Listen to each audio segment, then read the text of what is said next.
आदाब, मैं हूं अलीसा और आप देख रहे हैं Alisa health and beauty tips.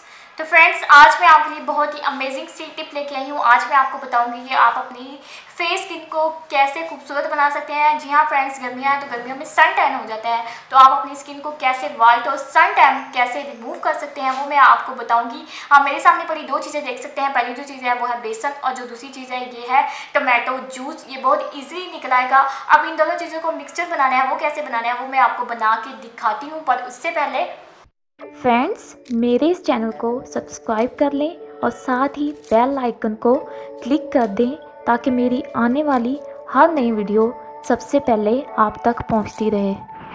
Friends, आपने हाफ बाउल में टोमेटो जूस लेना है। तकरीबन 2 से 3 स्पून जो है वो बेसन लेना है, इस तरह से जैसे मैं आपको लेके दिखा रही हूँ। अब इन दोनों चीज़ों को आपने अच्छे से मिक्स करना है। तब तक आपने मिक्स करना है जब ये दोनों चीज़ें अच्छे से मिक्स हो जाए, एक मिक्सचर रेडी हो जाए। फ्रेंड्स, आपने ये इजीली जो है वो मिक्स नहीं होगा तो आपने घबराना नहीं। आपने इसको अच्छे से जो है वो मिक्स करना है ताकि ये बहुत ही अच्छा जो है एक मिक्सचर रेडी हो जाए जो अपना कमाल दिखा सकते हैं, आपके जो है वो सन टैन को रिमूव कर सके। फ्रेंड्स, इस तरह से जो है वो एक मिक्सचर रेडी हो गया है, तो आपने घबराना नहीं है। आपने जो है वो एक कॉटन बड लेना है, क्योंकि अगर आप इसे फिंगर से अप्लाई करेंगे तो आपका जो सारे कपड़े हैं वो भी ख़राब हो सकते हैं। तो आपने इस तरह से कॉटन बड पे इस तरह से अप्लाई करना है ताकि आपकी जो सन टैन है वो अच्छे से जो है वो रिमूव हो जाए। इस तरह से आपने अप्लाई करना है अच्छे से।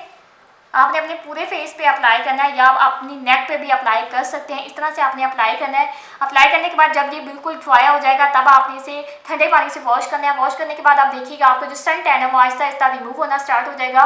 तो फ्रेंड्स, ये थी मेरी आज की यूजफुल सी टिप। तो कैसी लगी आपको? अगर आपको अच्छी लगी हो तो मेरी वीडियोज़ को लाइक करें, मेरे चैनल को सब्सक्राइब करें। मिलती हूँ नेक्स्ट वीडियो में, तब तक के लिए बाय बाय।